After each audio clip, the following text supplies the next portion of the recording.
Quando tem duas pessoas que trocam presentes, cada um sai com um presente. Quando duas pessoas trocam informações, cada um sai com o dobro de informações que tinha. Pense nisso. Está no ar mais um quadro. Mudar é preciso.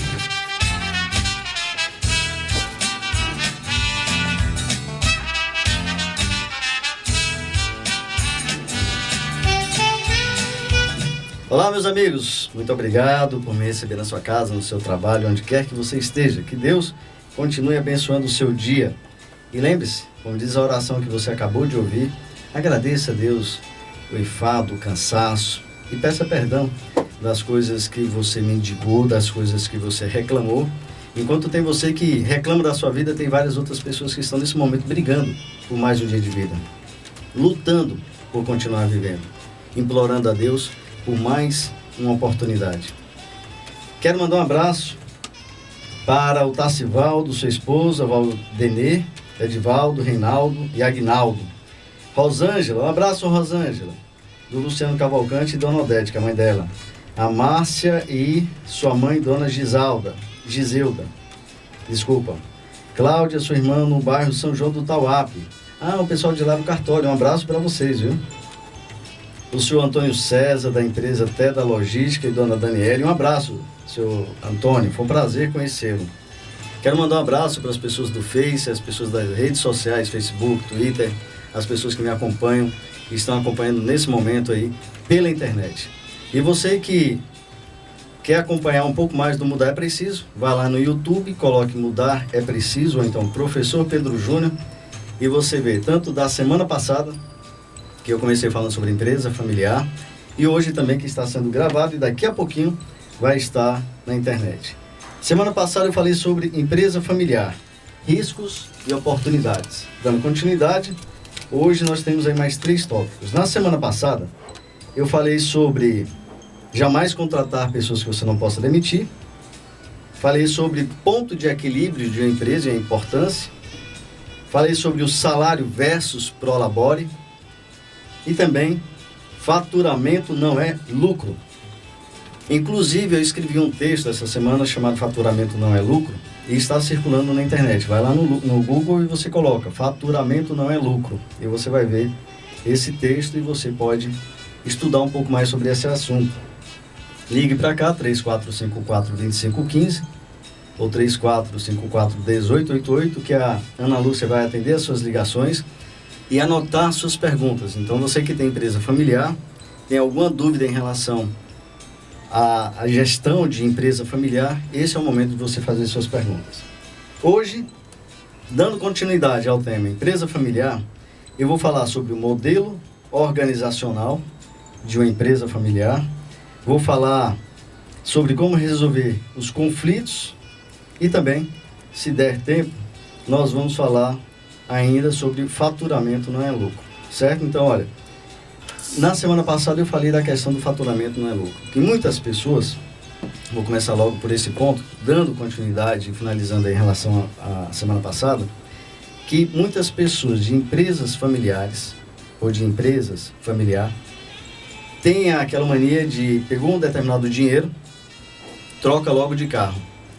Isso é um erro primário, básico, que você tem que ter cuidado, você tem que investir, fazer o ciclo do autodesenvolvimento de qualquer empresa, gerar novos negócios, de onde você tira o seu pão, o seu sustento e o sustento de várias outras famílias. Você que é empreendedor, tem 5 funcionários, você tem 5 funcionários diretos, mas você tem aí, indireto, várias outras pessoas que precisam da sua empresa. Você coloca em média de cada funcionário em renda de família, ou não, mas tem 2, 3 pessoas que precisam do salário.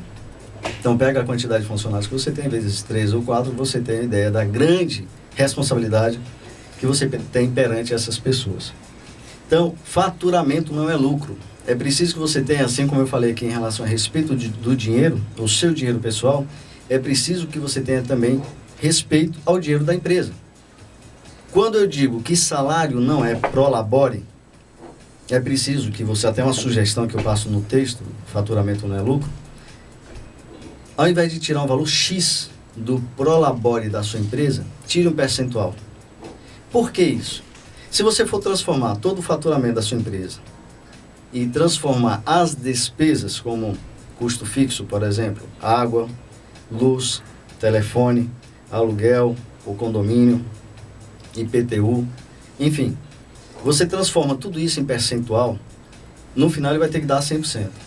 Mas quando aumenta o faturamento ou diminui o faturamento, você vê que aumentou a despesa, você tem como observar percentualmente falando o que gera mais despesa na sua empresa. Por exemplo, numa determinada rádio, em qualquer rádio, o que gera mais despesa é a energia elétrica.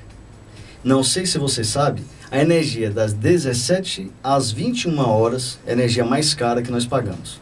Porque é a energia onde tem maior demanda. Antes das 17, depois das 21, ela se torna mais barata. Se você puder, nesse intervalo, não vai desligar a câmera fria, não vai desligar nenhum ar-condicionado não, que mantém ele queijo, como é que chama? Freezer.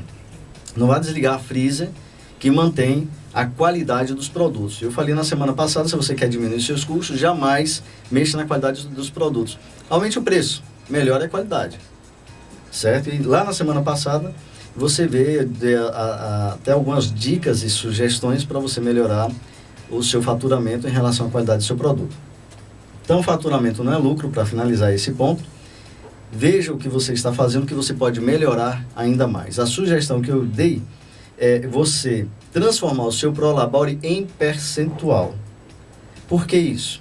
Se o faturamento cair, naturalmente, o seu Prolabore vai cair.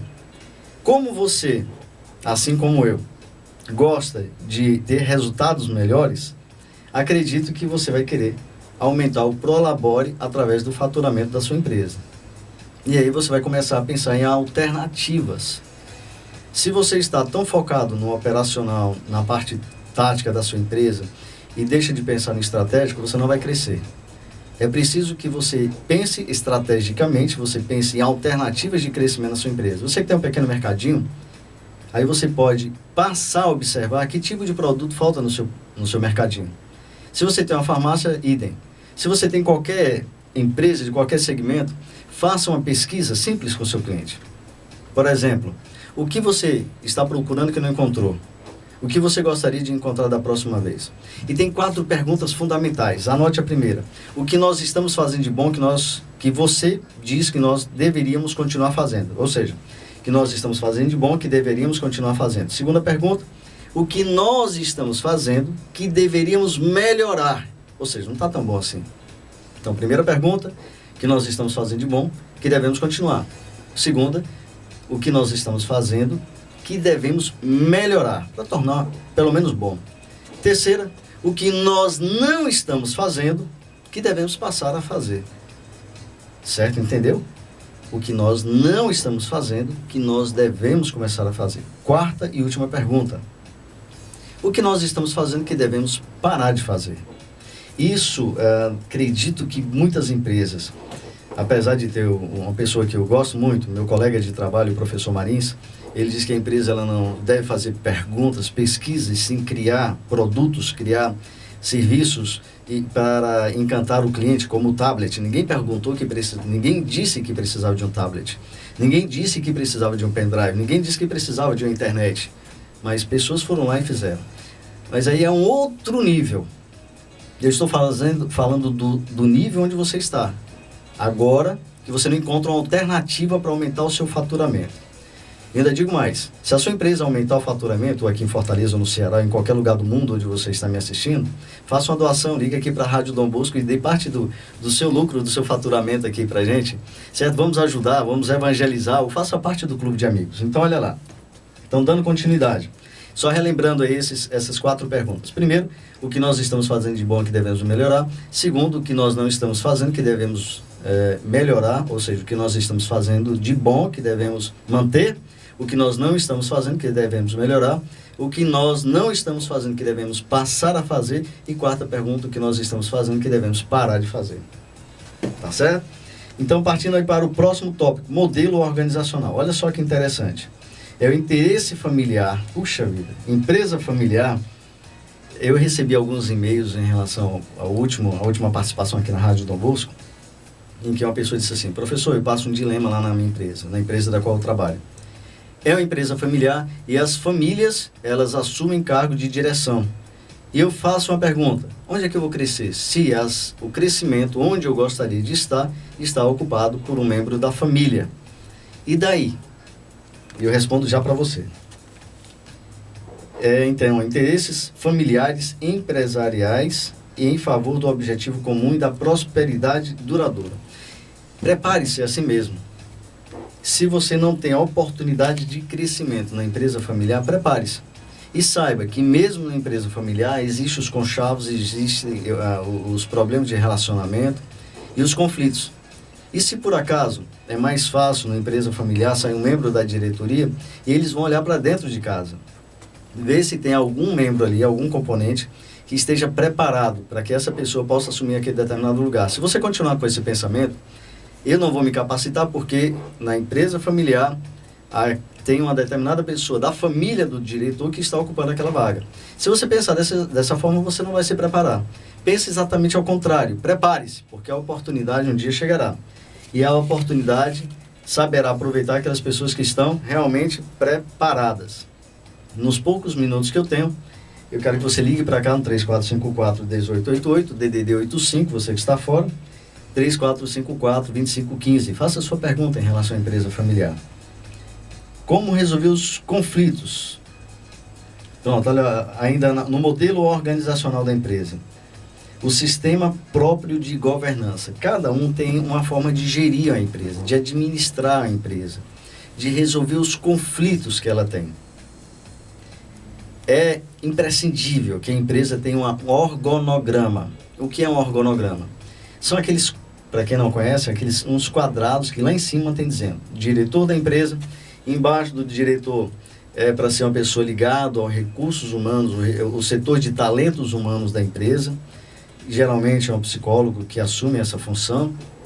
Aí tem o administrador operacional, tem o administrador financeiro, o administrador de logística. E abaixo dessas pessoas tem ali as pessoas do nível operacional ou do nível tático. Ou seja, de logística. Aí vai entrar motorista de caminhão, que mais? Encarregador de setor de depósito, pessoas que trabalham ali no depósito, na parte burocrática. Quem trabalha lá no financeiro, vai entrar um contador interno, se tiver, ou vai entrar a pessoa de entrega de produtos em relacionamento com bancos. Então, para que serve esse organograma? Para que o funcionário, assim como ele começar a fazer parte da empresa, ele saber a que ele vai se reportar. É comum observarmos e vermos empresas pequenas, de pequeno, médio porte, e quando falo em médio porte, não é para acontecer, mas eu vejo que isso acontece, eu vou dizer que isso é um problema e você vai saber já por quê. É comum encontrarmos pessoas distante da diretoria, mas reportam os problemas para os diretores da empresa. Que problema isso pode ocasionar? O diretor da empresa lá em cima, ele vai ficar super atarefado em relação aos conflitos que outras pessoas poderiam resolver. Então, você que é um diretor da empresa, qual a sugestão que eu passo nesse momento? Contrate pessoas que possam resolver esses conflitos para você. Sai muito mais barato, você é uma pessoa cara na sua empresa. Você deveria ser uma pessoa para pensar em uma determinada estratégia de crescimento na sua empresa. Se você passa todos os dias, horas a fim, resolvendo conflitos, apagando incêndios, onde é que você vai? Como é que você vai crescer? Será que a sua empresa vai crescer? Será que ela vai ser a mesma daqui a 6 anos? Será que a sua empresa vai aproveitar as oportunidades aí que vem do século XXI? Copa do Mundo, as Olimpíadas, migração de pessoas do mundo inteiro aqui para o Ceará, para o Brasil. Se você é do tipo do empresário que pensa pequeno, os seus resultados vão ser também do seu pensamento. Pense nisso. Para finalizar, dos poucos minutos que eu tenho, diga uma palavra. Glauber Souza, aproveitando, agradecendo aqui o Glauber Souza nos equipamentos, o Felipe, hoje já retornando a esse horário normal. Ana Lúcia, muito obrigado. Mandar um abraço aqui para a Eronice Carvalho, muito obrigado. Do Tupamirim, um abraço, viu, Eronice? E Dona Corina, lá do Papicu, um beijo no seu coração. Persistir foi a palavra que ele falou. A persistência, ela é uma palavra que faz parte do dia a dia do pequeno, médio e grande empreendedor. Todo grande empreendedor, um dia ele foi pequeno, acredito eu. Não aquele que assumiu a empresa de uma forma de herança, mas a persistência, ela tem que fazer parte do seu dia a dia, e junto com a persistência, a humildade em aprender coisas novas. Seja persistente, tenha humildade e você vai equilibrar e vai ter os seus resultados no seu futuro tão próximo. Acesse professorpedrojunior.com.br ou as redes sociais, @Prof. Pedro Júnior no Twitter e Prof. Pedro Espaço Júnior lá no Facebook. A todos vocês, muito obrigado. Glauber, muito obrigado. Fiquem com Deus.